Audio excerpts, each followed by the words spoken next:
Em um lago profundo, no coração da Escócia, um monstro desliza pelas profundezas, inspirando admiração e medo, além de muitas histórias entre aqueles que afirmam tê-la visto. Relatos de uma criatura gigante vivendo no lago de água doce, Loch Ness, existem há 1500 anos. Apesar de grandes esforços para encontrá-la, o monstro do Loch Ness segue evasivo, parte lenda, parte mito e talvez uma farsa. Vamos mergulhar fundo na verdadeira história do monstro do Loch Ness. O Lago Ness, nas terras altas da Escócia, tem o maior volume de água doce da Grã-Bretanha. Ele chega a quase 240 metros de profundidade e tem cerca de 37 quilômetros de extensão. Será que ele é grande e profundo o bastante para esconder um grande segredo?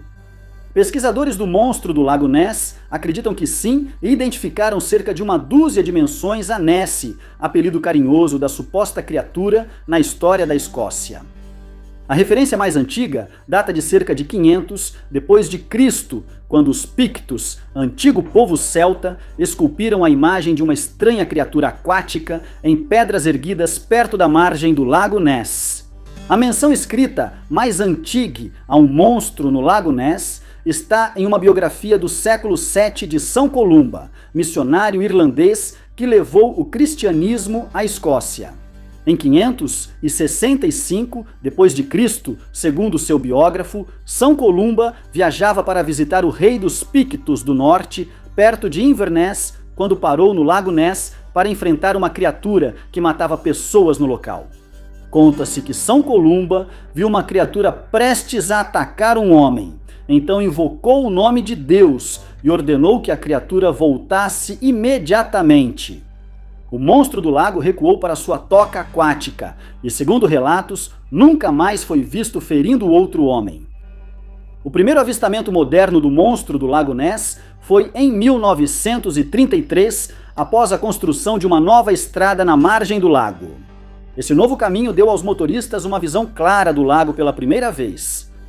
Assim, não surpreende que, em 2 de maio de 1933, o Inverness Courier noticiou que um casal local relatou ter visto, entre aspas, um animal enorme rolando e mergulhando na superfície. A história do monstro do Lago Ness virou um fenômeno midiático, com jornais de Londres enviando correspondentes à Escócia e um circo oferecendo 20.000 libras a quem capturasse a criatura viva. Após o avistamento, em 1933, o interesse pela criatura aumentou. Em seguida, outro casal alegou tê-la visto atravessando a estrada à beira do lago. O Daily Mail de Londres contratou o caçador de animais de grande porte Marmaduke Wetherell para capturar a criatura. Após dias procurando no lago, Wetherell disse ter achado pegadas de um grande animal de 4 patas. Em resposta, o Daily Mail estampou a manchete dramática: "Monstro do Lago Ness não é lenda, mas um fato." Isso fez multidões de turistas irem ao Lago Ness esperando ver ou capturar o monstro. Esses caçadores esperavam sentados em barcos ou cadeiras de praia na margem do lago, esperando o famoso monstro aparecer. Moldes de gesso das pegadas achadas pelo caçador de animais de grande porte Wetherell foram enviados ao Museu de História Natural Britânico. O museu fez uma análise e relatou que as pegadas pertenciam a um hipopótamo, provavelmente o pé empalhado de um hipopótamo. A farsa de Wetherell abafou temporariamente a mania pelo monstro do Lago Ness, mas não demorou muito para que histórias de novos avistamentos reacendessem o interesse do público pelo monstro do Lago Ness. No ano seguinte, uma foto se tornou talvez a evidência mais famosa da existência de Nessie. A famosa foto de 1934 parecia mostrar uma criatura semelhante a um dinossauro, com pescoço longo, saindo das águas turvas do Lago Ness.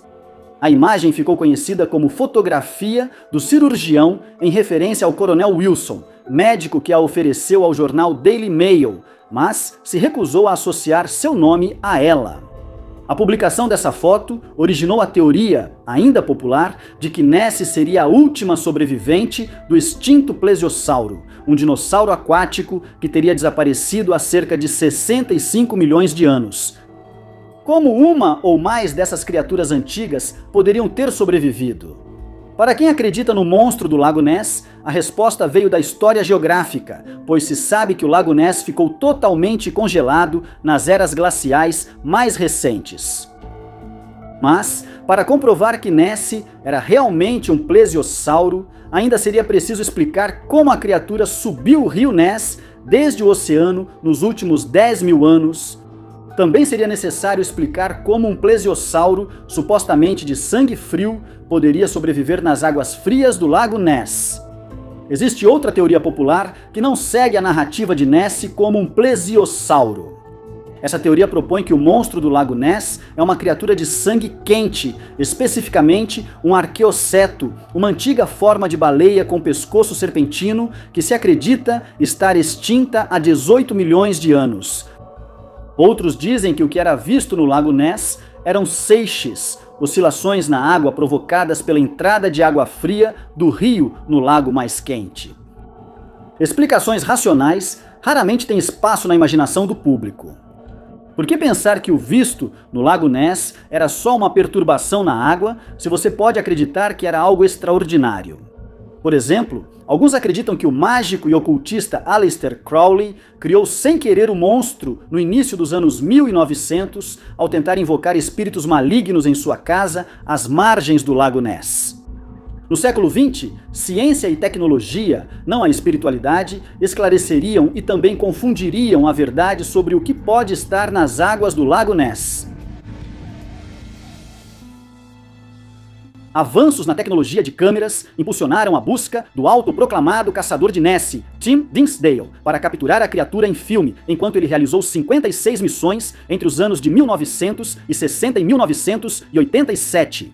Apesar dos avanços no cinema, a melhor evidência que Tim Dinsdale conseguiu em abril de 1960 estava longe de provar irrefutavelmente a existência de um monstro.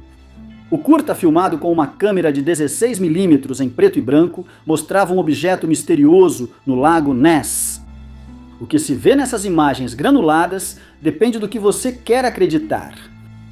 O Escritório de Investigação dos Fenômenos do Lago Ness foi criado em 1962 com o objetivo de tentar descobrir de forma objetiva o que exatamente estava ou não acontecendo no lago.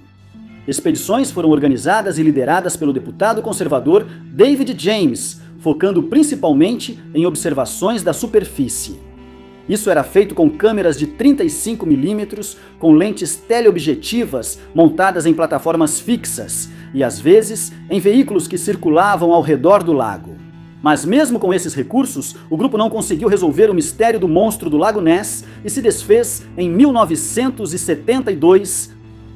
Em 1975, a Academia de Ciência Aplicada de Boston combinou sonar e fotografia subaquática durante uma expedição ao Lago Ness.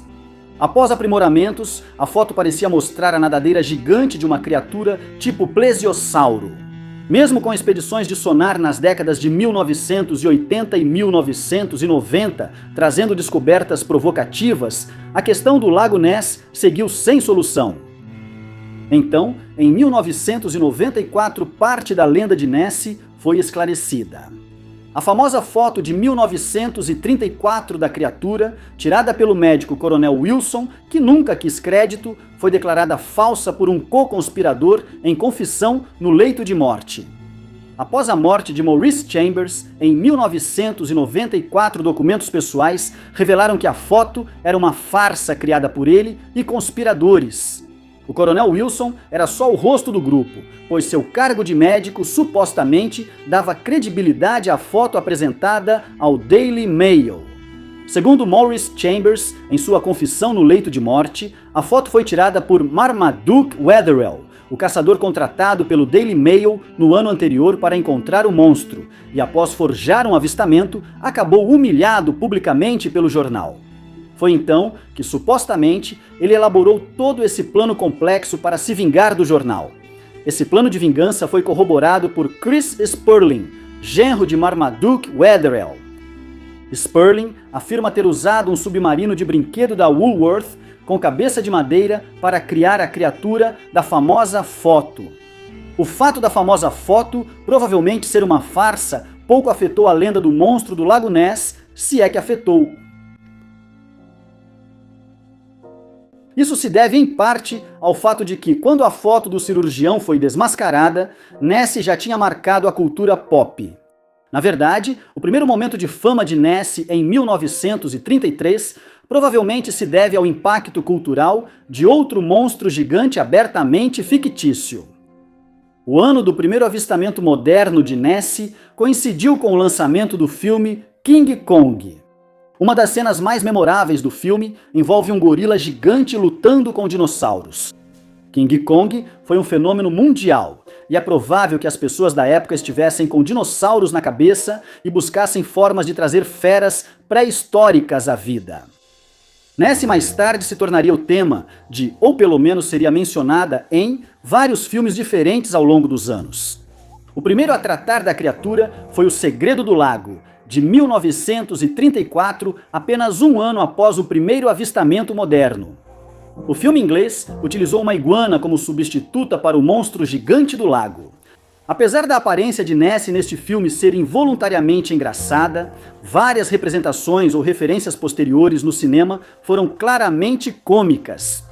Por exemplo, no filme A Vida Íntima de Sherlock Holmes, de 1970, o monstro é revelado como nada mais do que um mini submarino disfarçado.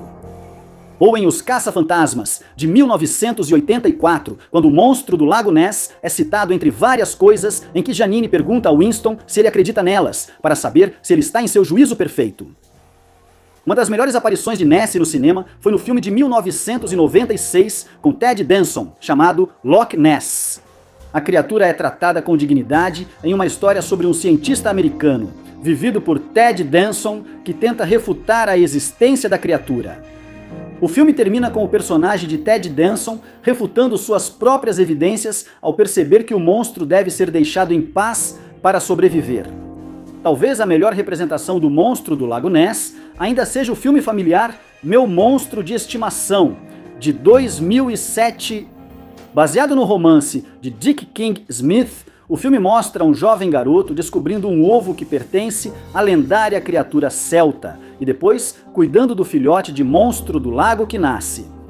O filme até mostra uma cena sugerindo que a famigerada foto do cirurgião não foi uma farsa, mas uma reencenação de um avistamento real. No fim, não surpreende tanto o esforço para manter a possibilidade de Nessie existir, seja na ficção ou na vida real.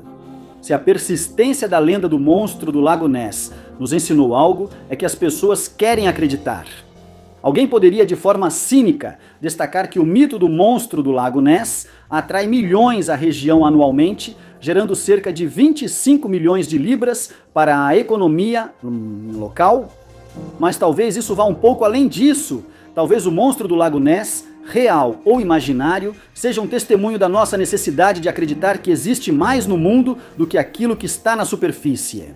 Que lá no fundo, abaixo do que pode ser visto, ainda restam segredos neste mundo, mesmo quando quase cada centímetro dele já foi explorado e nada foi encontrado para provar o contrário.